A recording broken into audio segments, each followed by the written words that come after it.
Hello, my dear children. Today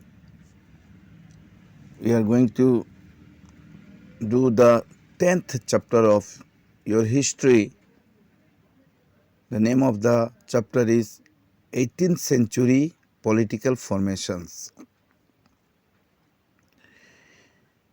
If you look at maps 1 and 2 closely, you will see something significant happening in the subcontinent during the first half of the 18th century. So boys, if you look at maps 1 and 2 closely, the maps which is given here in page number 138 and 139,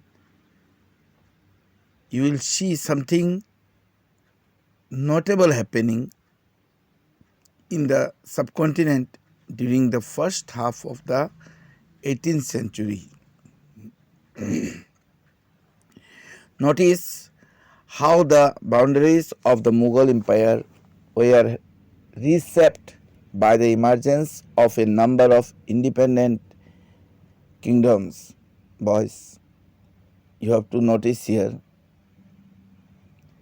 how the boundaries of the Mughal Empire were reshaped again by the appearance of a number of independent kingdoms. Independent means that free from outside control. By 1765, notice how another power, the British, had successfully grabbed major chunks of territory in eastern India.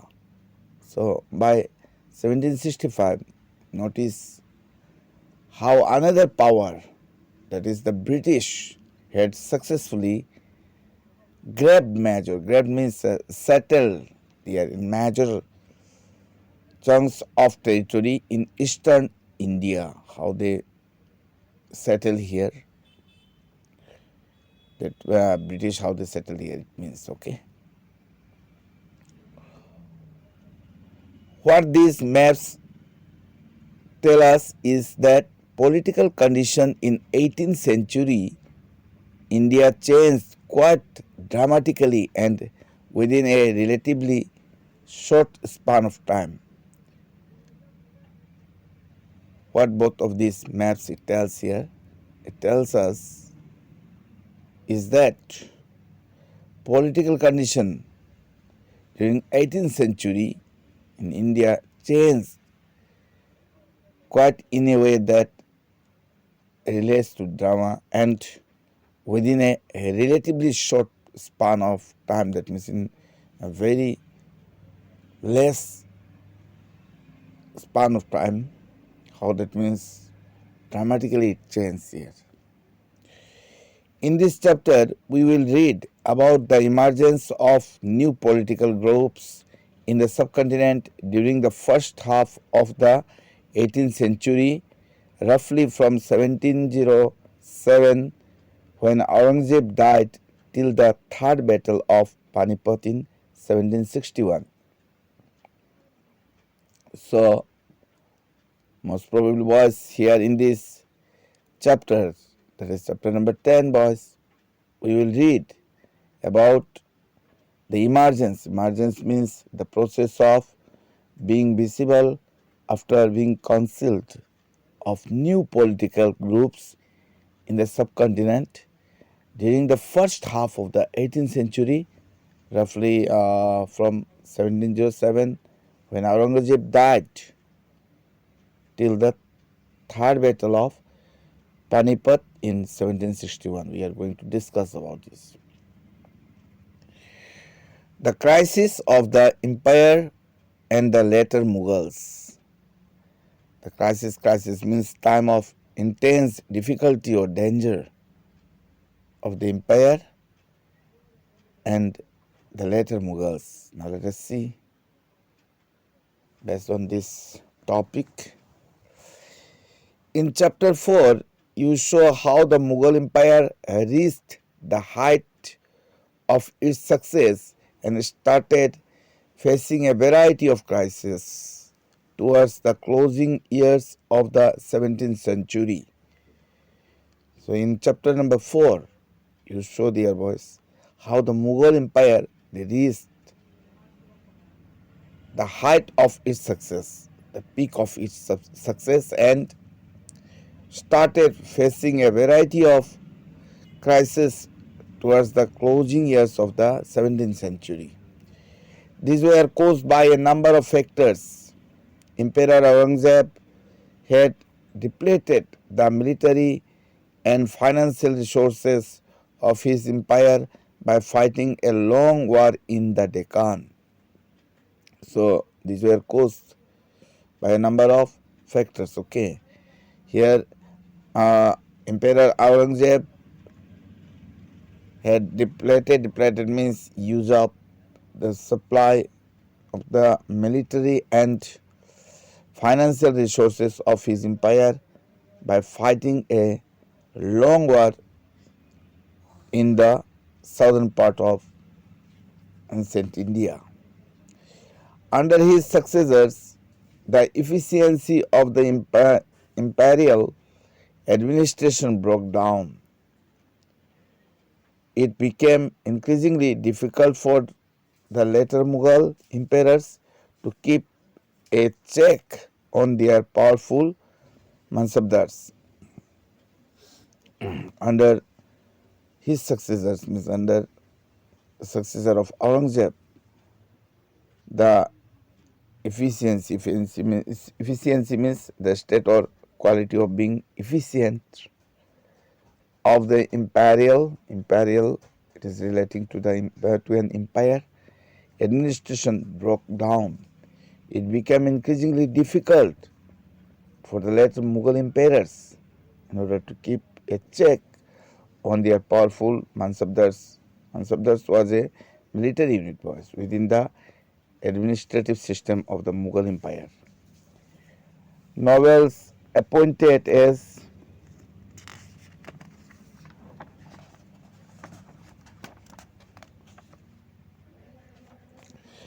governors, Subedars, which was known at the time, often controlled the offices of revenue and military administration, Diwani and Fauzdari as well. So here what we find, nobles, they appointed, that means nobles appointed as here, nobles means aristocrat, is a rank or birth, okay.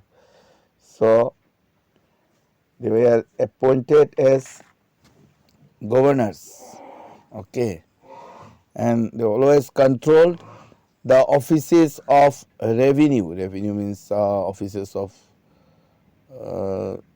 income related offices, that is called offices of revenue, okay, and military administration, Diwani and Fauzdari as well.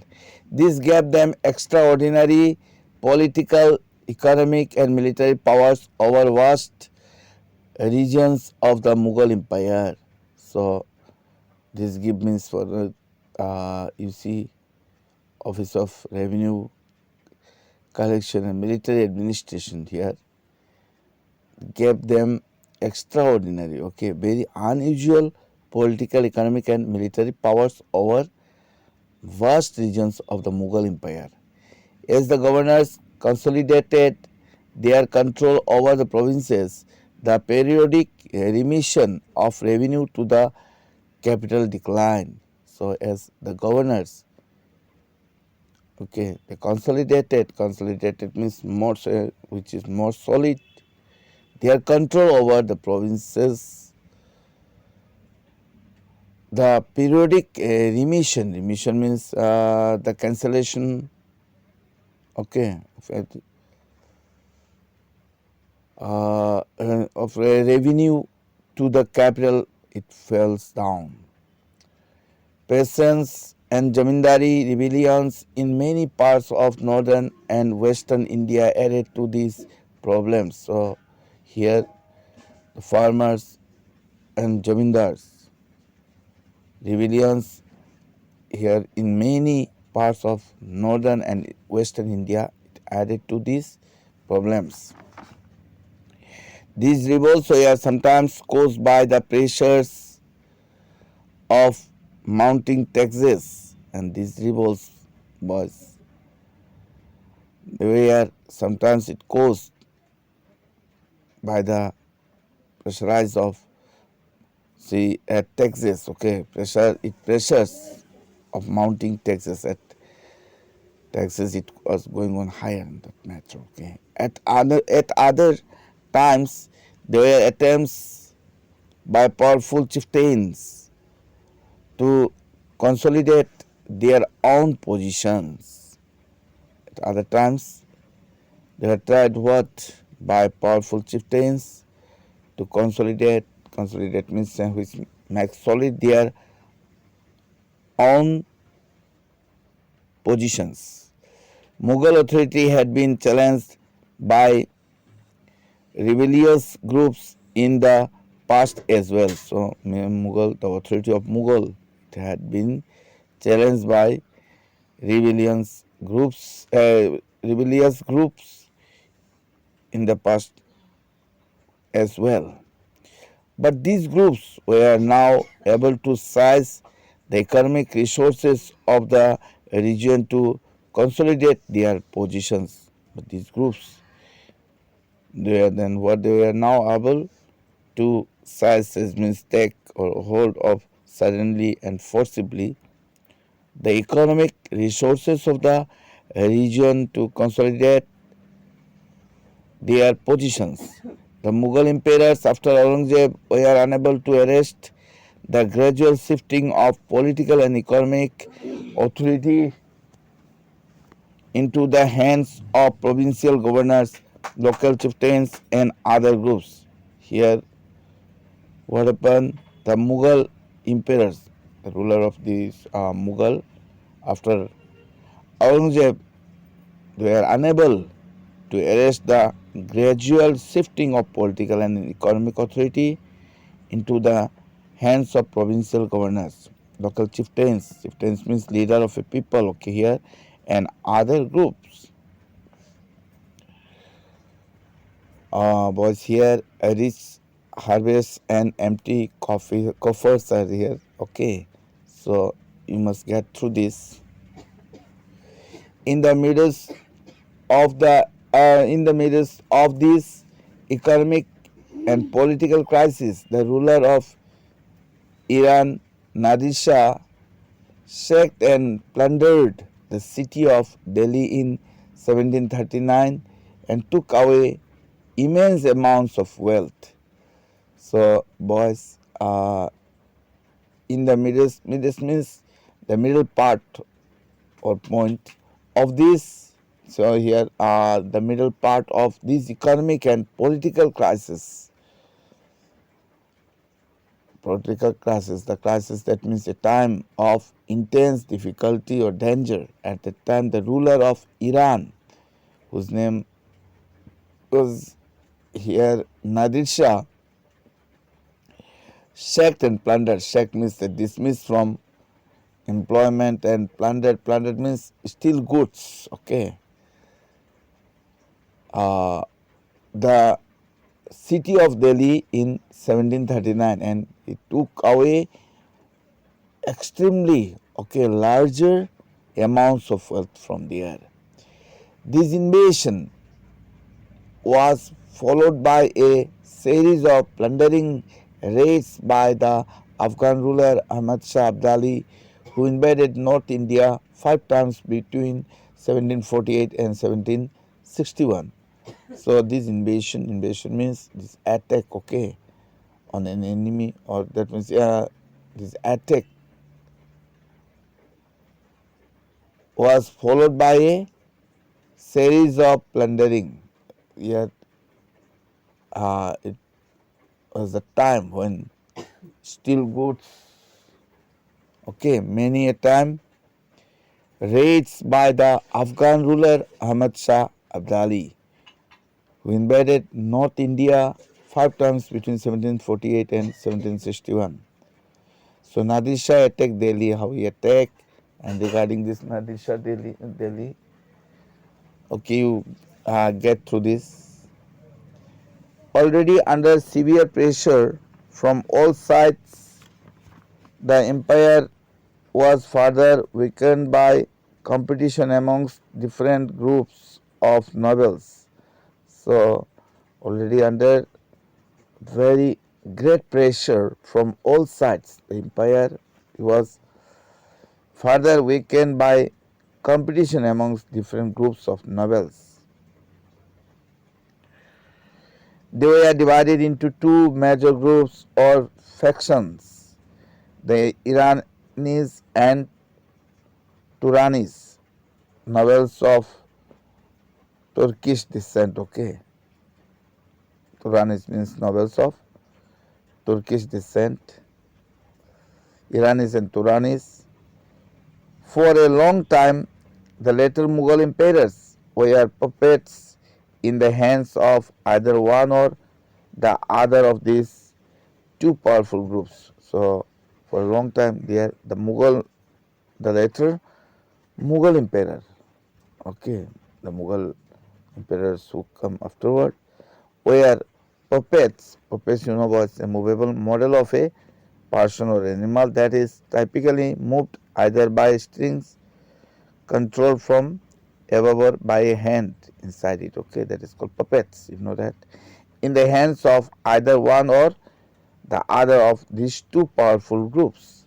The worst possible humiliation came when two Mughal emperors, Farrukh Shahir and Alamgir II, were assassinated, and two others, Ahmad Shah and Shah Alam II, were blinded by their novels.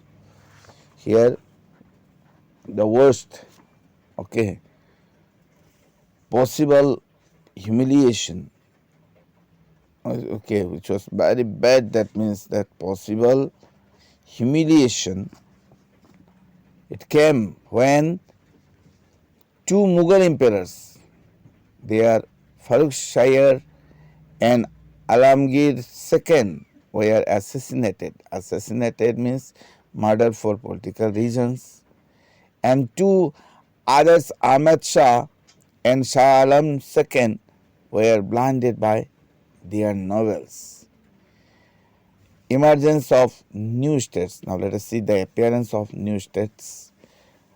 With the decline in the authority of the Mughal emperors, the governors of large provinces, Subadars, and the great Jamindars consolidated their authority in different parts of the subcontinent.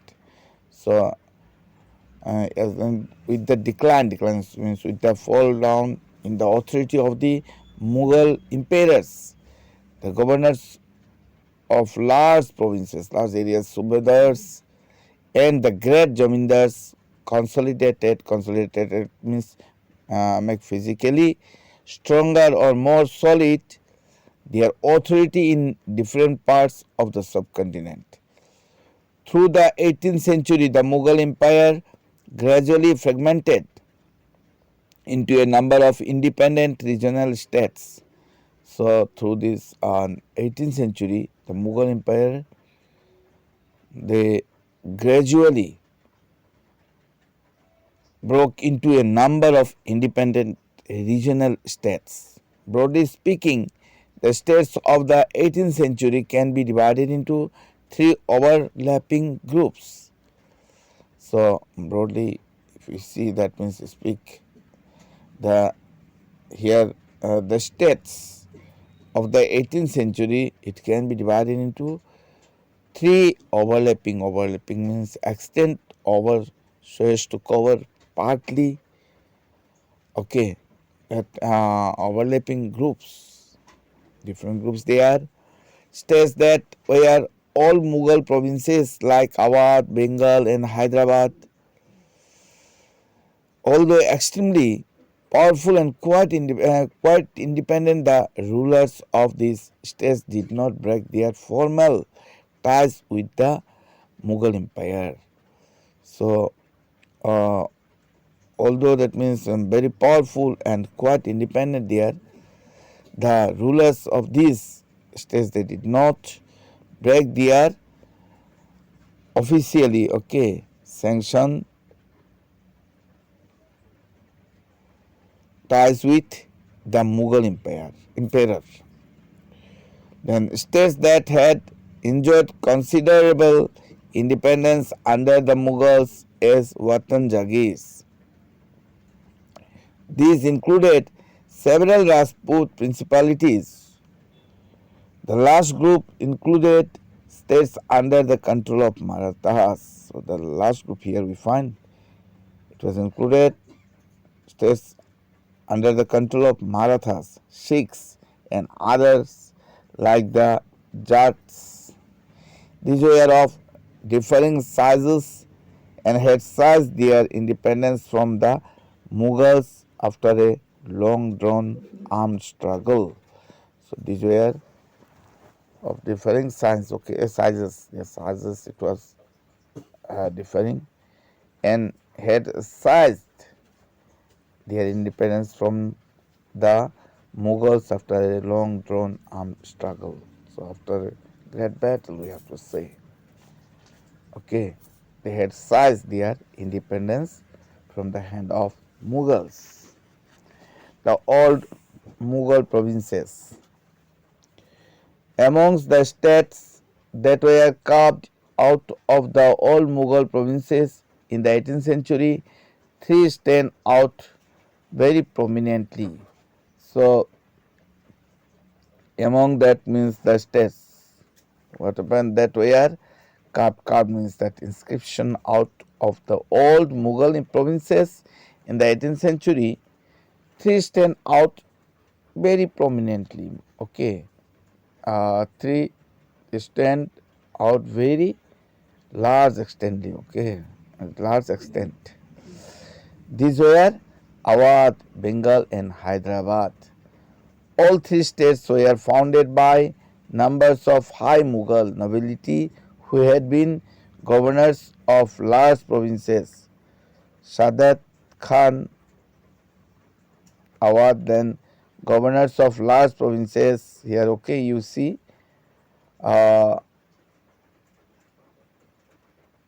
whose name was Sadat Khan, then Murshid Quli Khan, Bengal, and Asaf Jah, Hyderabad. So all these three states, they were founded by the members of high Mughals, whose name it has given here. All three had occupied high mansabdari positions and enjoyed the trust and confidence of the emperors.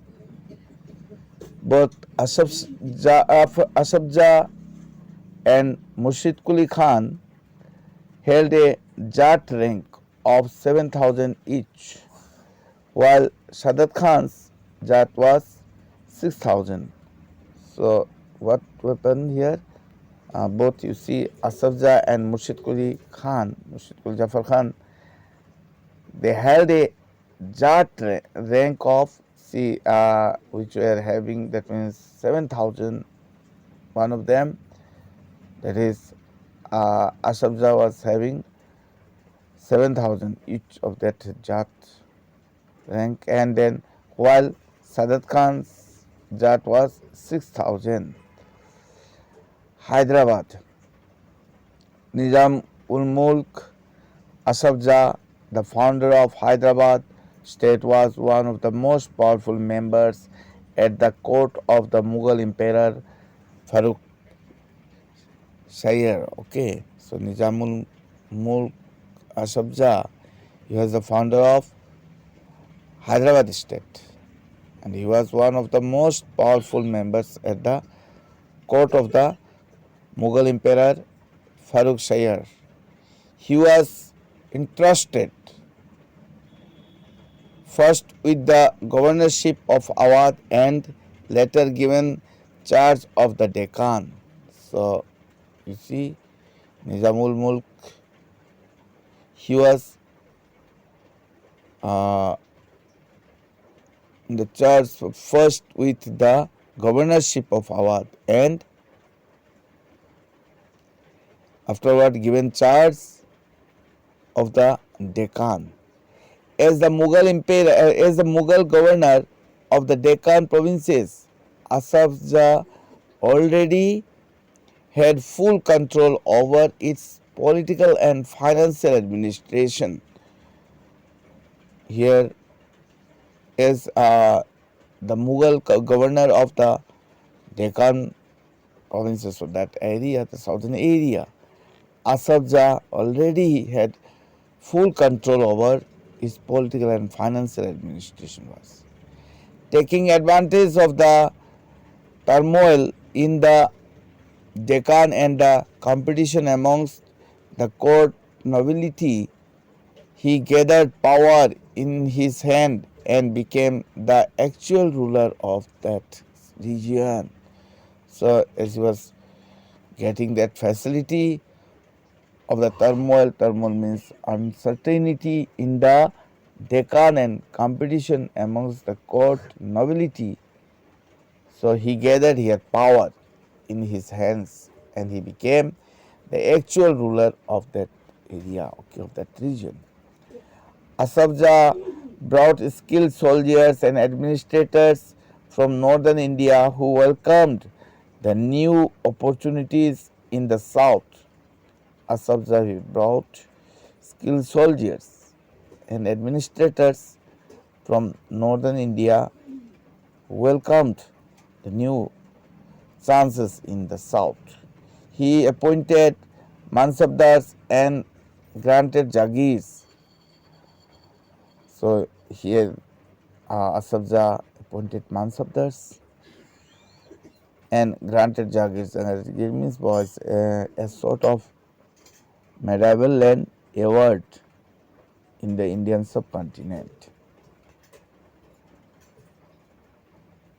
Although he was still a servant of the Mughal emperor, he ruled quite independently without seeking any direction from Delhi or facing any interference.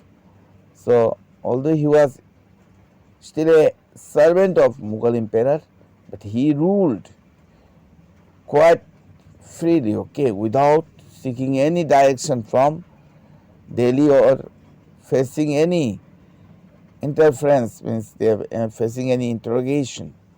The Mughal emperor merely confirmed the decisions already taken by the Nizam. The state of Hyderabad was constantly engaged in a struggle against the Marathas to the west and with independent Telugu warriors, chiefs of the plateau.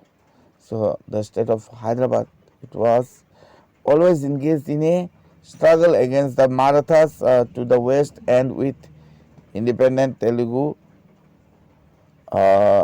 warrior, warrior chiefs of the plateau. The ambitions of the Nizam to control the rich textile producing areas of the Coromandel coast in the east were checked by the British, who were becoming increasingly powerful in that region. So the ambitions, the target of the Nizam to control the rich textile producing areas of Coromandel means Coromandel coast means this is actually the hard brownish wood. That very area, Coromandel coast, that areas was in the east were checked by the British, who are becoming increasingly powerful in that area. See in map 2 it is given. Here was the Nizam's army. We get through this one. Awadh. Burhan ul Mulk Sadat Khan was appointed Subedar of Awadh in 1722 and founded a state which was one of the most important to emerge out of the breakup of the Mughal Empire. So Burhan ul Mulk Sadr Khan, he was appointed Subdar. Subdar actually, boys, Subdar means second highest rank of Indian officer in the military forces of Awadh in 1722 and founded a state which was one of the most important to appear out of the breakup of the Mughal Empire. Okay, after the breakup of the Mughal Empire, Awadh was a prosperous region controlling the rich alluvial Ganga plain and the main trade route between North India and Bengal. Awadh, it was a prosperous, means flourishing financially region. It was such a region which was flourishing financially. It was controlling the rich alluvial Ganga plain and the main trade route between North India and Bengal. Burhan ul Mulk also held the combined offices of Subedari, Diwani and Fauzdari. So here Burhan ul Mulk also held the combined offices of these political affairs, okay, and then ministers, like that. In other words, he was responsible for managing the political, financial and military affairs of the province of Awadh. So in other words, Burhan ul Mulk was responsible in order to manage the political, financial and military affairs of the province of Awadh. Burhan ul Mulk tried to decrease Mughal influence in the Awadh region by reducing the number of office holders appointed by the Mughals. So Burhan ul Mulk, he tried here to minimize Mughal influence, okay, the effect of Mughal in the Awadh regions by reducing the number of office holders, okay, or Jagirdars, those who are, that means, holding the office which were appointed by the Mughals. He also reduced the size of Jagirs and appointed his own loyal servants to vacant positions. Apart from that, he also reduced the size of Jagir and he appointed his own loyal servants to vacated position, okay. The accounts of Jagirdars were checked to prevent cheating and the revenues of all districts were reassessed by official appointed by the Nawab's court. So the accounts of these Jagirdars, okay, were checked to prevent cheating and the revenues of all districts were reassessed. Reassessed means considered again by officials appointed by the Nawab's court. He seized a number of Rajput jamindaris and the agriculturally fertile lands of the Afghans of Rohil Khan. So he took forcibly a number of Rajput jamindaris and agriculturally fertile lands of the Afghans of Rohil Khan. The state depended on local bankers and Mahajans for loans. It sold the right to collect tax to the highest bidders. Here the state, it depended on local bankers and Mahajans for loans. Then it sold the right to collect tax to the highest bidders. Bidders means someone who offers to pay uh,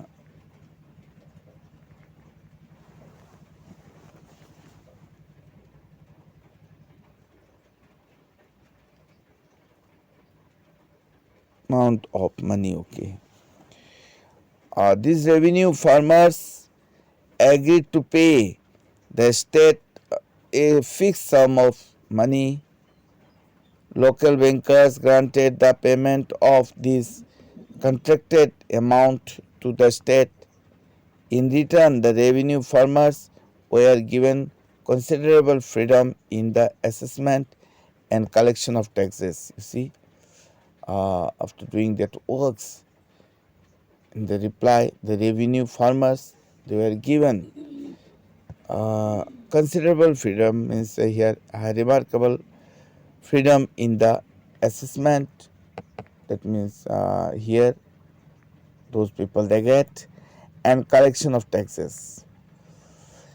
These developments allowed new social groups like moneylenders and bankers to influence the management of the state's revenue system, something which had not occurred in the past. So, yes, they got this freeness or freedom.